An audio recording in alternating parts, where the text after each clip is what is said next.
Confluent, avec Catherine Égaud et Mathieu Lavigne.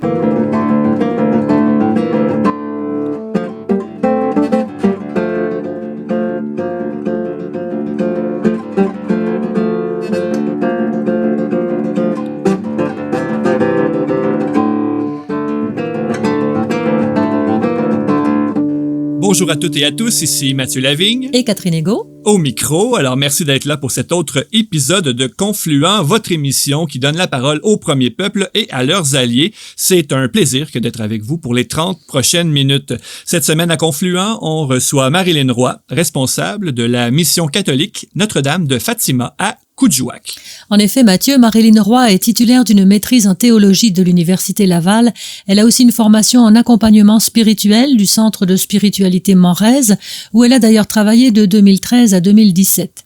En 2017, avec sa jeune famille et son mari Jonathan, elle a quitté Québec pour s'installer à Coudjouac, prenant la relève des Oblats qui ont fondé à cet endroit la mission catholique Notre-Dame de Fatima en 1948. Le village de Coudjouac est situé sur la rive ouest de la rivière Coxoac, à 50 km en amont de la baie d'Ungava. On y compte une population de près de 3000 personnes, majoritairement inuites. Écoutons donc Marilyn Roy, interviewée ici par Mathieu Lavigne. Bonjour Marilyn. Oui, bonjour Mathieu. Marilyn, avec ton accord, c'est pas nécessairement habituel à la radio, mais j'aimerais te proposer qu'on se tutoie. Étant donné qu'on se connaît bien, qu'on a sensiblement le même âge, je pense que ça va éviter une valse d'hésitation. Est-ce que ça te va? Tout à fait. Parfait. Donc, allons-y pour le tutoiement. Tout d'abord, Marilyn, j'aimerais ça que tu nous amènes avec toi à Coudjouac, que tu sois nos yeux, en quelque sorte. Est-ce que tu pourrais décrire les alentours de la mission Notre-Dame de Fatima à Coudjouac? À quoi elle ressemble la mission? À quoi ressemble son environnement immédiat, là, concrètement? D'abord, je commencerai par dire que quand on arrive à Coudjouac, une des choses qui est le plus marquante, c'est la luminosité qu'il y a ici avec l'étendue du ciel, l'étendue de l'espace, du territoire, qui est assez marquante, puis qui vient nous situer dans une forme déjà d'humilité, puis dans un contact avec le territoire très particulier. Donc, le village de Coudjouac et la mission qui est comme au cœur du village. On pourrait même dire une forme de centre-ville. Donc, il y a la maison de la mission qui a été construite plutôt dans les années 60.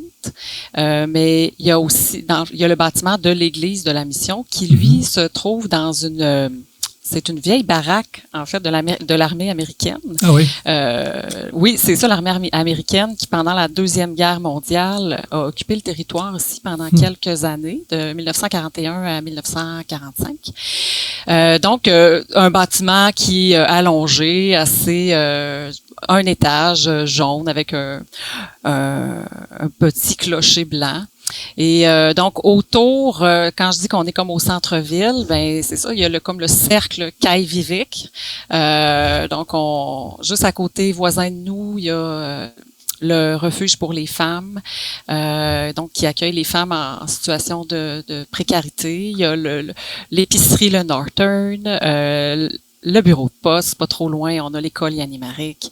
Donc on a différents services autour, puis avec l'activité du village autour, les camions d'eau, les camions d'eau usée qui travaillent comme des abeilles dans une ruche tout au long du jour.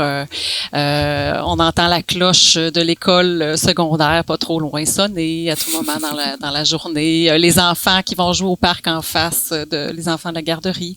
Donc c'est vraiment un petit peu l'ambiance avec les gens qui se promènent soit à pied ou en 4 roues. On a l'hôpital aussi qui est tout à côté, juste à côté d'ici. C'est un peu c'est ça, les alentours de la mission aussi qui est au cœur du village. Marilyn, je te pose une question à laquelle tu as probablement souvent répondu, mais elle reste incontournable. Pourquoi et dans quel contexte, toi et Jonathan, ton mari, ainsi que vos 2 enfants à l'époque, parce qu'un 3e s'est ajouté depuis, alors pourquoi est-ce que vous avez décidé de quitter Québec pour le Nunavik par un beau jour de l'été 2017? Oui, alors tu vois, nous, Mathieu, c'est ça, hein, au mois d'août 2017, on partait avec nos 2 enfants, puis pour nous, c'était vraiment comme, je dirais, la réalisation d'un rêve qui nous habitait depuis plusieurs années. Par exemple, moi, avant même de connaître Jonathan, à l'âge de 19 ans, j'avais lu le livre de Raymond Haché sur la vie du père Dion. Puis ce livre-là avait comme suscité en moi une forme de, je dirais vraiment un attrait assez puissant pour le peuple inuit et le territoire aussi et leur territoire. Puis quand j'ai rencontré Jonathan, lui aussi portait ce même attrait. D'ailleurs, il faisait une maîtrise en sciences politiques sur les impacts sociaux de la mine Raglan sur 2 communautés ici dans le Nord. Donc, très, très tôt, c'est un projet qui est né par les hasards de la vie, si on veut dire ça comme ça. C'est en fait le père Dion lui-même qui va nous avoir interpellés, sollicité pour voir si on serait intéressé à venir prendre le relais de la responsabilité ici de la mission catholique. Parce qu'entre-temps, le père Dion, qui avait été 60 ans dans le Nord à peu près, là, il était en 2014, il est redescendu au sud, puis on s'est retrouvé à être pratiquement voisins. Nous, on était à Saint-Roch, lui, il était à Saint-Sauveur à l'époque, puis c'est par la médiation du curé de notre paroisse de Saint-Roch qu'on a pu se rencontrer. Puis donc, on avait fait quelques rencontres avec notre famille pour jaser. Puis lui s'est rappelé de nous, s'était rappelé de notre désir. Puis c'est ce qui fait que un 4 février au soir, le soir de la fête de Jonathan, il nous a appelés pour nous informer que les responsables allaient quitter à l'été puis que la mission aurait besoin de nouveaux responsables. Alors, on a réfléchi là-dessus, mais pour nous, ça a été comme vraiment une opportunité donc de plonger dans cette aventure-là en famille. Ben justement, est-ce que tu peux nous parler de ce plongeon? En fait, à quoi ressemblait? En fait, comment vous avez vécu, toi, Jonathan, les enfants, les premiers temps de cet engagement-là à Coudjouac, à la mission catholique Notre-Dame de Fatima? Qu'est-ce qui vous a particulièrement, je dirais, peut-être bousculé à votre arrivée au Nunavik? Nous, on quittait le centre-ville de Québec pour s'en venir à Coudjouac, donc des éléments qui ont bouleversé. Par exemple, c'est très, très concret, mais on peut que parler de l'épicerie, par exemple. Ben oui. Je dirais même depuis qu'on est arrivé, mais si on compare à comme c'était il y a 20 ans, il y a une abondance, mais ça a été très marquant pour nous, surtout qu'on n'était pas tout à fait informés de l'arrivée des cargos. Alors là, d'arriver des fois à l'épicerie, que les étalages étaient très dégarnis, c'est des choses très, très concrètes, mais dans un premier temps, c'est sûr que c'est des éléments qui affectent. Ben oui, surtout avec des enfants. Vie, manger, ben oui, c'est ça. Alors, fait que ça, c'est des éléments très cocasses, mais qui au début, effectivement, nous ont, ça a été bousculant, cet aspect-là. La vitesse d'Internet. Là, on est dans notre 5e année, même si je trouve que ça s'est beaucoup amélioré déjà depuis, mais donc, je dirais de se familiariser avec un temps autre, que ce soit par Internet, en lien avec la vitesse du réseau ici. Plus globalement aussi, quelque chose qu'on sent assez rapidement quand on arrive à Coudjouac, c'est qu'il y a vraiment une culture qui est très différente, puis une culture qui présente un rapport au temps très différent. Fait que ça, c'est de se familiariser avec ce temps autre-là. Qui est différent même par rapport à la parole aussi. Les Inuits, en général, sont beaucoup plus familiers avec le silence. Une parole qui prend son temps. Réapprendre des modalités tout à fait différentes dans les relations.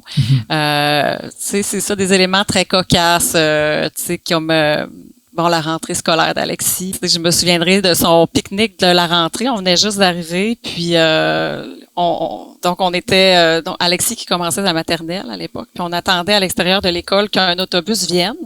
Puis finalement, à un moment donné, quelqu'un sort qui nous dit que il y aurait pas d'autobus finalement. Alors ils invitaient les professeurs, les parents, tous ceux qui avaient des voitures à remplir le plus possible leur voiture d'enfants.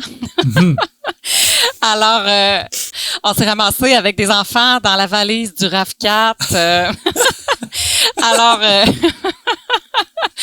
ça, c'est un peu comme le coup de jouac style, hein. De toute façon, les gens se promènent en 4 roues. Ici, les 4 roues sont full d'enfants, tu sais, à capacité maximale. Donc, c'est des choses qui font sourire, des petits détails, mais qui nous font sentir assez rapidement qu'on est vraiment ailleurs. On est vraiment dans un autre milieu, dans une autre culture. C'est comment élever une famille à Coudjouac? Qu'est-ce que le fait d'être au Nunavik change dans votre dynamique familiale?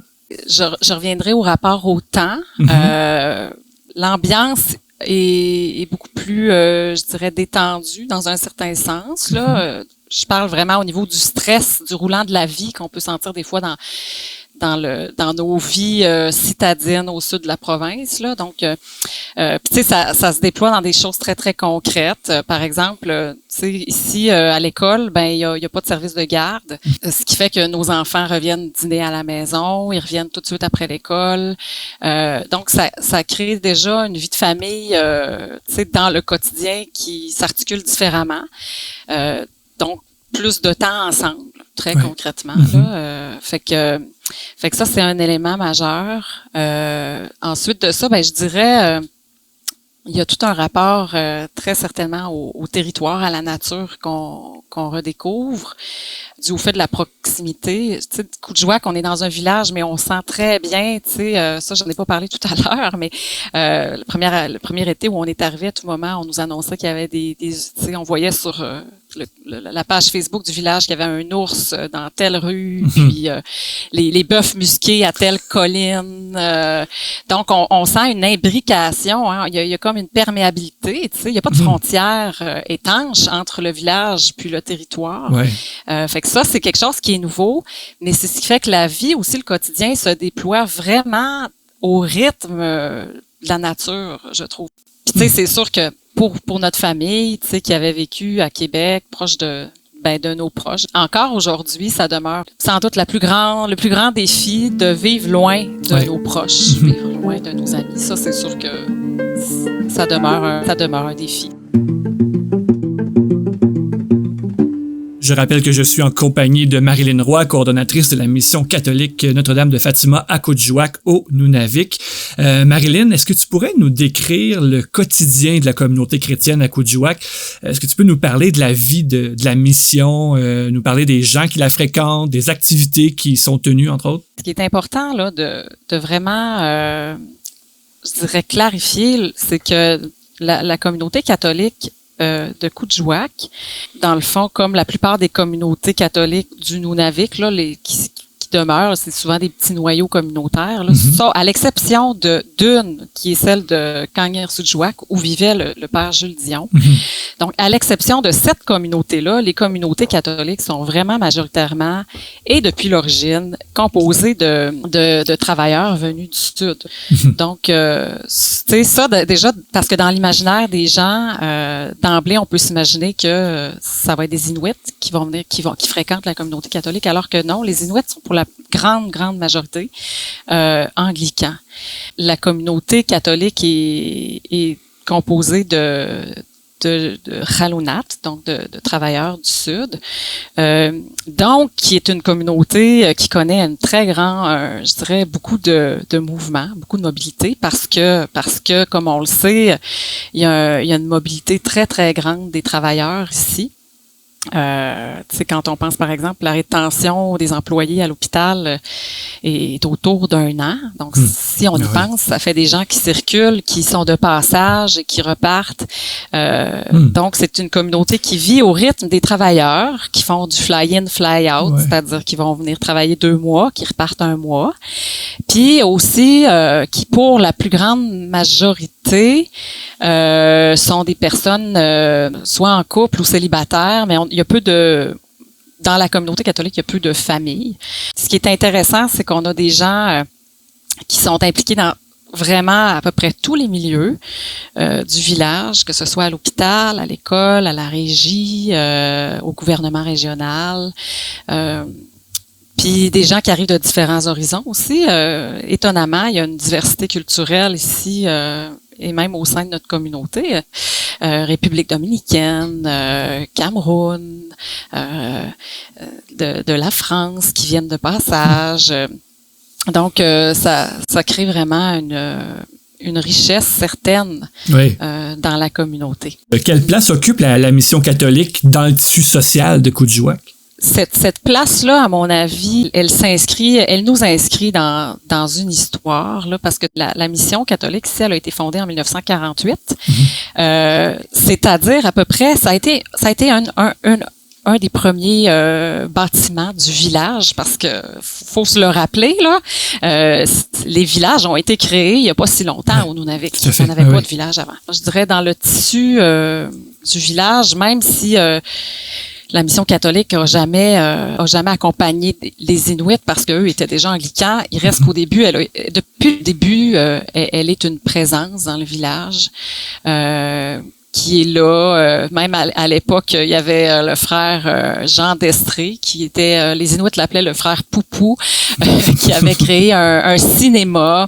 Donc, dès le début, c'est une mission qui est marquée beaucoup par la gratuité de la présence. Ça continue encore comme ça, parce que par exemple, la mission offre des espaces pour la communauté. Comme là, actuellement, dans les locaux de la mission, on a une salle d'artisanat maintenant, il y a 3 métiers à tisser, donc qui rassemble un groupe d'à peu près une quinzaine de personnes impliquées dans toutes sortes de milieux du village qui viennent pour ce projet-là. C'est aussi un lieu où par exemple, il y a une chorale. La chorale avait dû cesser pour la COVID, mais qui va probablement reprendre cette année. Donc, un espace qui rassemble des gens à travers la musique, où il y a des brunch-concerts. Donc, ça permet d'offrir des activités aussi pour les gens de la communauté qui sont différents, qui font du bien, qui rassemblent les gens. La mission est le lieu aussi des rassemblements. La mission n'anime pas les rassemblements AA, mais depuis plusieurs années offre un local pour les groupes AA du village. Donc, tu sais, c'est des petites choses comme ça qui sont, dans les faits, très très humbles, mais qui marquent quand même une présence dans la communauté, une présence qui cherche justement à favoriser les initiatives créatrices portées par les gens de la communauté, que ce soit par exemple aussi il y a des activités d'art-thérapie ou des groupes de thérapie, de libération aussi qui viennent des fois louer la salle ou parfois on prête la salle aussi. Oui. Il y a toute une tradition, je dirais, dans la mission là depuis le début, depuis les origines, d'une forme de gratuité de la présence, puis qui cherche à ouvrir des espaces de rencontre. Et Marilyn, comment ça se passe une célébration du dimanche? Bon, là, j'imagine il y a eu la pandémie, évidemment, mais en temps normal, comment ça se passe la célébration du dimanche? Ouais, tu sais, c'est sûr que là, les célébrations du dimanche, c'est un point, tu sais, c'est ça, dans une communauté chrétienne, effectivement, c'est un lieu important. Moi, je trouve que faut quand même dire aussi que c'est pas le seul. Mais donc, ouais, c'est ça. Mais donc, d'un dimanche à l'autre, tu vois, ça demande beaucoup. Je trouve qu'on est dans un milieu qui nous demande beaucoup de flexibilité, beaucoup d'adaptation, parce que comme je le mentionnais, tu sais, à cause du roulant du personnel, que ce soit des gens qui à cause des vacances, à cause des horaires de travail très chargés. Donc, on sait jamais qui va être là. On sait jamais si les francophones ou les anglophones qui vont être là. Alors, il faut comme à chaque fois comme se préparer à pouvoir animer. Ça, c'est un élément concret, là, mais le français et l'anglais font partie de nos célébrations. Donc, il faut toujours comme avoir quelques alternatives pour pouvoir accommoder chaque participant dans sa langue. Disons que c'est comme les célébrations ici, je pense que les gens qui viennent, beaucoup vont témoigner qu'ils sentent une atmosphère très très communautaire. Puis très concrètement, ça se manifeste par une dynamique liturgique qui favorise beaucoup le partage de la parole. La parole est donné à chacun. L'Évangile n'est pas commenté que par une seule personne, mais l'Évangile est lu et partagé à plusieurs. Donc, ce qui fait que ça crée des espaces de rencontres communautaires aussi, de prière, des rencontres en profondeur. Puis je pense que pour les gens qui viennent ici, puis qui vivent, c'est une forme d'isolement, du fait d'être loin, isolement, l'éloignement de la famille, des amis. Je pense que ça devient un lieu d'appartenance qui peut être significatif. Donc ça, je le sens. Des fois, on est très peu nombreux, mais à chaque fois, je me dis que c'est vraiment pas le nombre qui compte. C'est arrivé des fois, il y avait juste une personne qui se présentait, mais cette personne-là, ce jour-là, en avait vraiment besoin. Ouais. Et ça finissait qu'on vivait une rencontre, une conversation, un dialogue. Faut sortir de nos logiques d'efficacité. Ben oui, tout à fait. C'est un laboratoire, hein, carrément. C'est vraiment un laboratoire. Ouais. Il y a un laboratoire ici pour penser les relations entre les Autochtones et les Allochtones au Québec. Oui. Je trouve que c'est vraiment un laboratoire privilégié. Jonathan et moi avons toujours été très mal à l'aise avec une conception de la mission comme unilatérale. Donc, du missionnaire qui vient comme propriétaire d'un don qu'il a à transmettre à un autre. Donc, il y a quelque chose où il faut retravailler un petit peu comment on va habiter cette mission-là par rapport à des représentations héritées du passé. On ne peut que tous se rappeler douloureusement, on a le souvenir frais des découvertes de Kamloops de cet été, de Marival. Donc, on sait qu'on traîne une histoire missionnaire qui a entraîné des traumatismes très, très grands. Donc pour nous, là, c'est clair que, tu sais, cette mission-là, d'abord et avant tout, là, c'est de l'habiter d'abord dans l'ordre d'une rencontre et d'une réciprocité. Puis où l'évangélisation, c'est pas que je viens annoncer l'Évangile. L'évangélisation, on l'aperçoit beaucoup plus comme un mouvement de libération, un mouvement qui cherche à retrouver puis à rétablir des chemins de justice et de paix, tu sais, pour nous permettre d'apprendre à vivre, je dirais, ou de réapprendre à vivre, ou tout simplement apprendre à vivre dans des relations justes et fraternelles avec nos frères et sœurs autochtones. C'est ça, il y a tout un travail à faire. Je pense que comme mission catholique, surtout que nous, on est des gens qui viennent du Sud, puis on accompagne des gens qui viennent du Sud, qui, eux, travaillent dans la communauté. Oui. Je pense qu'on a à s'aider mutuellement à faire ce travail. J'emprunterai l'expression de Ghislain Picard parce que je la trouve vraiment très puissante. Puis je trouve qu'elle décrit ce qu'on est appelé à faire, c'est à essayer d'enclencher des mouvements de révolution des cœurs et des mentalités. On a besoin de travailler une forme de décolonisation de nos cœurs et de nos mentalités. Puis ça, c'est d'évangélisation parce que, au fond, si on veut le retraduire autrement, c'est qu'on veut chercher à être libéré de toutes les logiques qui nous façonnent plus ou moins consciemment, mais des logiques coloniales qui sont bourrées de préjugés sur l'autre. Tu sais, puis c'est parfois à notre insu aussi, là.